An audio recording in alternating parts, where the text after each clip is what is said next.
You paid for the premium plan, full price, every month, on time, no complaints. You sat down after a long day, opened your laptop, hit play, and instead of the crisp 4K picture you were promised, you got something that looked like it had been recorded through a dirty window with a camera from 2004. Blurry, smeared, barely watchable on anything bigger than a phone screen. You did not pirate anything. You did not break a single rule written anywhere in that service's terms of agreement. Your only crime, the only decision that triggered this quiet punishment, was choosing to run Linux instead of Windows. And if that sounds like an isolated glitch, a one-time bug some engineer forgot to patch, buckle up, because what is actually happening to millions of Linux users right now is not an accident. It is a system. And almost nobody outside a small circle of frustrated users is talking about it. There's a version of the internet you have been promised your entire life. Open, equal, accessible to anyone regardless of what device or software sits between you and the content you paid for. That promise is quietly, systematically being broken for an entire community of people. And the story of how it happens touches streaming, gaming, and even state government legislation that almost wiped entire operating systems off the map without anyone noticing until it was nearly too late. Let's start with a number that mainstream tech coverage barely acknowledges. Linux now holds over 4.7% of global desktop market share as of 2025, and in the United States specifically, it crossed the 5% threshold for the very first time in June of 2025. That sounds small until you actually do the arithmetic.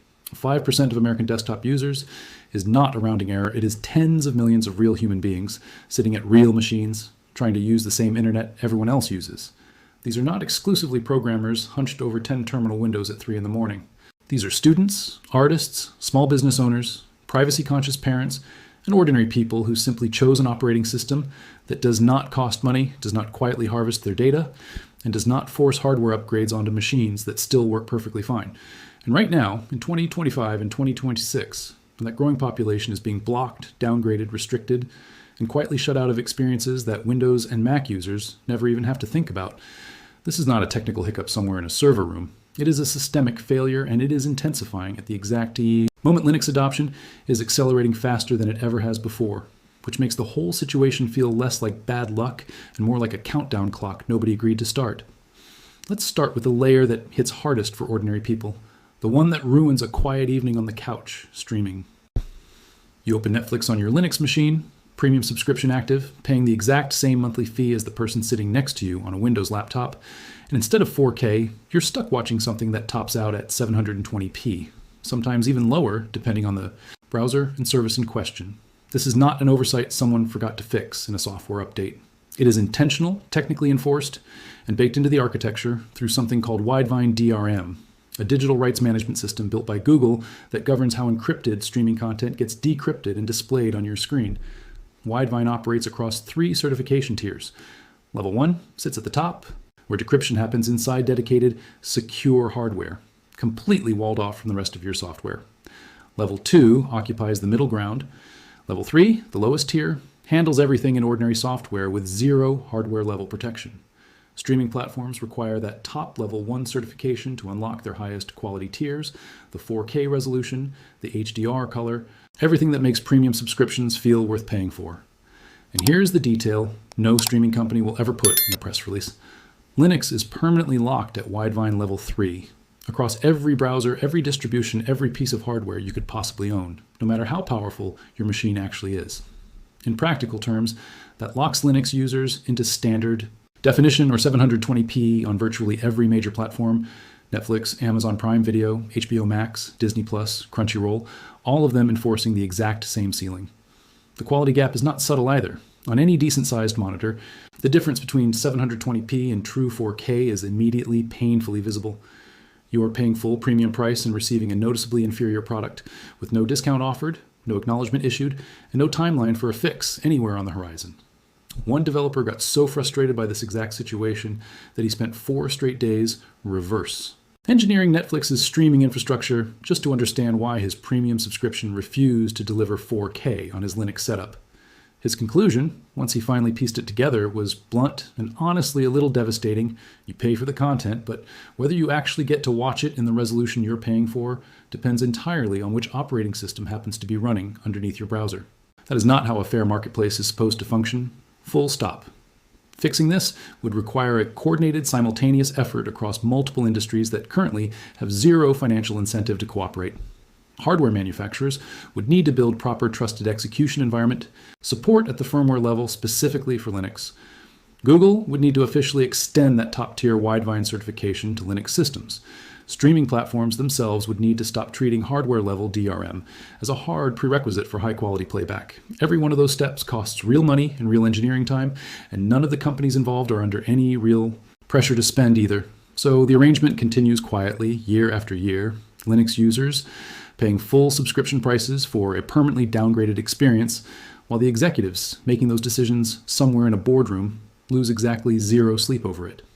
If streaming feels frustrating, gaming is where this entire situation shifts from annoying to genuinely infuriating, because this is the layer where people are losing access to things they already bought and paid for outright. The Steam Deck changed everything for Linux gaming almost overnight, transforming it from a niche hobbyist pursuit into something resembling the mainstream. Valve built an entire handheld gaming device running a custom Linux-based operating system, and it sold in staggering numbers. Their compatibility layer, a Proton, translates Windows-only games into something Linux can run natively, and it suddenly opened the door to thousands of titles that had been completely off limits for years. For a moment, it genuinely felt like the turning point Linux gamers had been waiting for. Then the anti-cheat industry decided that Linux's success needed to be punished rather than supported. Apex Legends is the clearest, most painful example of exactly what went wrong. EA quietly dropped support for Linux and Steam Deck users, citing vague concerns about cheating on the platform, and players who had been running the game without a single reported issue were simply locked out overnight. Not because anyone cheated, not because anyone violated a single term of service, but because the kernel-level anti-cheat software EA implemented simply refuses to function on Linux the way it does on Windows. That category of anti-cheat software needs deep, privileged, low-level access to the operating system in order to monitor active processes, inspect memory, and detect cheating behavior in real time. On Windows, it runs with all the elevated privileges it needs without friction. On Linux, because of fundamental differences in how the security architecture is designed, that same software gets stuck operating in a far more restricted user space, with dramatically limited visibility into system internals. The anti-cheat simply cannot see what it needs to see. So rather than investing engineering time into a Linux-compatible version, the decision was made to eliminate Linux players from the game entirely. Grand Theft Auto 5 followed an almost identical arc, and it drew even sharper outrage because the game had run beautifully on Linux through Proton for years, before Rockstar layered a new anti-cheat system on top of it. The moment that anti-cheat activated, Linux players were locked out of GTA Online completely. Single player still works fine, but the online component, the actual reason most people are still playing a game more than a decade after its original release, became Windows exclusive, with no warning and no transition period whatsoever. Steam forum posts from affected Linux users described the experience using one word over and over again: fraud. And honestly, it becomes difficult to argue with that framing once you sit with it. You purchased a product. That product worked flawlessly on your platform. The developer then altered the product in a way that made it permanently unplayable on your platform, offered no refund, and gave no advance notice before flipping the switch. That is simply not how a functioning consumer marketplace is supposed to treat paying customers. The de novo situation adds one more layer of pure absurdity on top of everything else.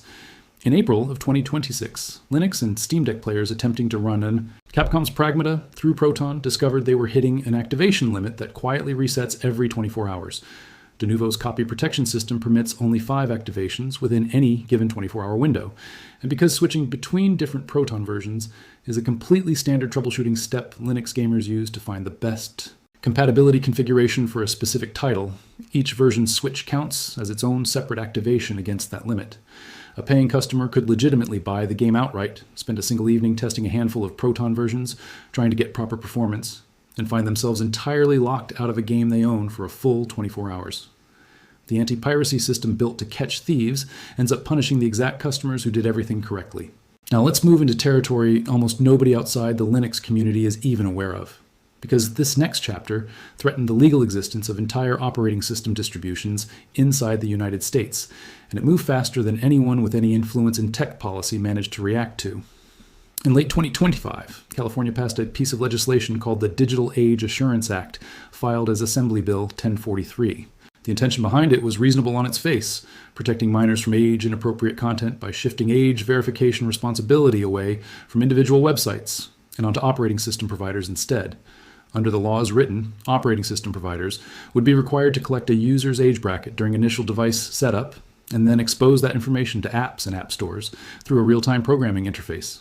It sounds like a tidy, sensible technical solution to a genuine social problem right up until you consider what happens when you apply the concept of a single operating system provider to the actual reality of how Linux works. Linux is not one product built by one company sitting in one headquarters somewhere. It is a sprawling family of hundreds of distinct distributions, maintained through a patchwork of corporate entities, nonprofit foundations, and volunteer communities scattered across the entire planet. Arch Linux is maintained by a small handful of unpaid volunteers. Gentoo runs as a community project with no corporate structure whatsoever. Debian operates under a volunteer-run foundation. None of these projects maintain centralized user account systems. None of them have revenue streams capable of funding legal compliance departments. None of them employ lawyers whose job is interpreting new state legislation.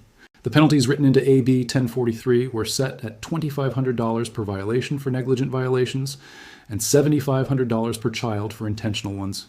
For a volunteer-run Linux distribution operating on zero income and zero corporate backing, even a single enforcement action under those penalty scales would be financially catastrophic, not just damaging, but existentially fatal. The community's reaction ranged from alarm to outright despair almost instantly.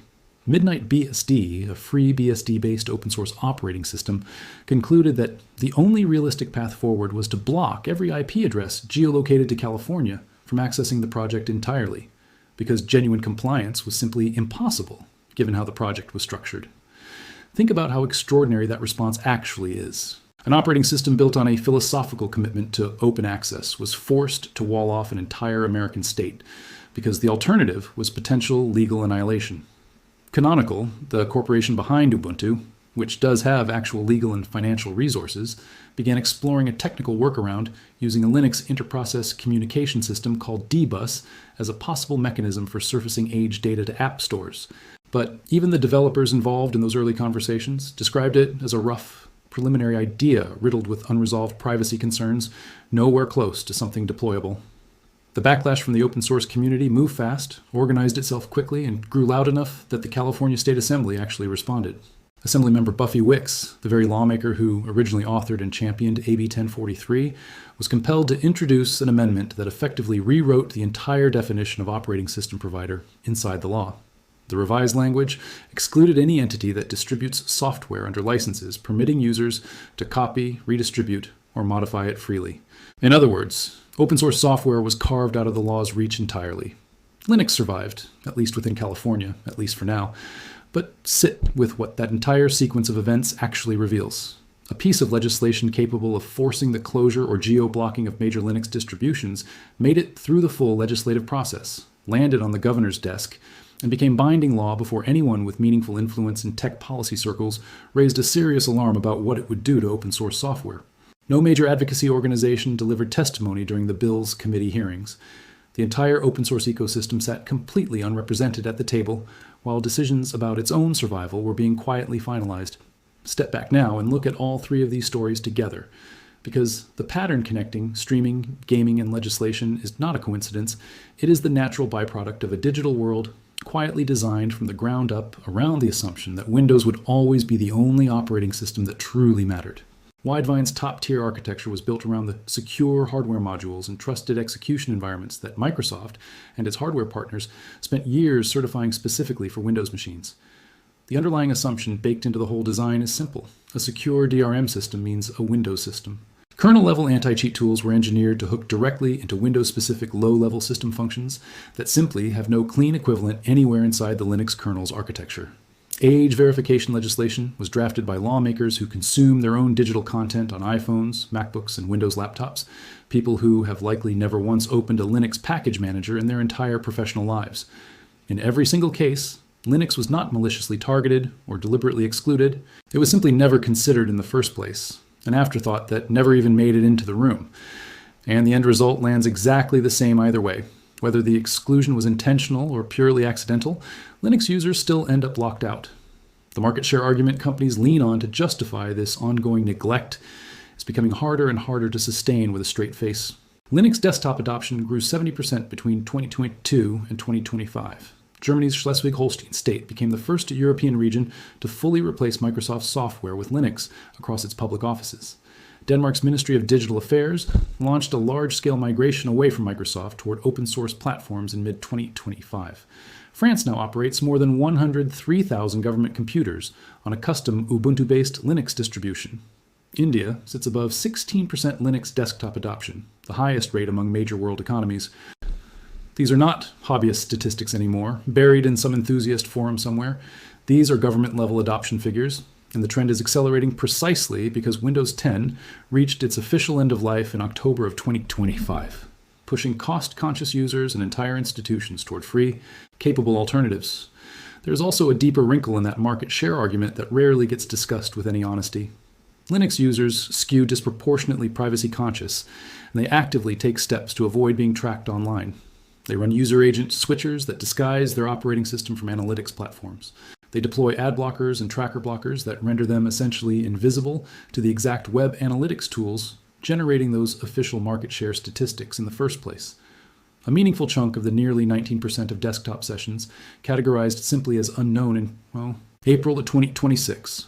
Market share data almost certainly represents Linux systems quietly operating without ever being properly identified.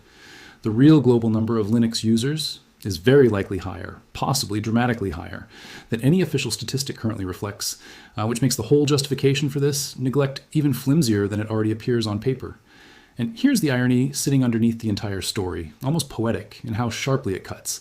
Linux runs the entire internet, every major website, every streaming service, every game server, every cloud platform on Earth. The fundamental infrastructure holding up the digital world runs on Linux. The servers delivering Netflix's content into your living room run Linux. The data centers powering EA's own game servers run Linux. The cloud infrastructure quietly supporting California's own government websites runs Linux.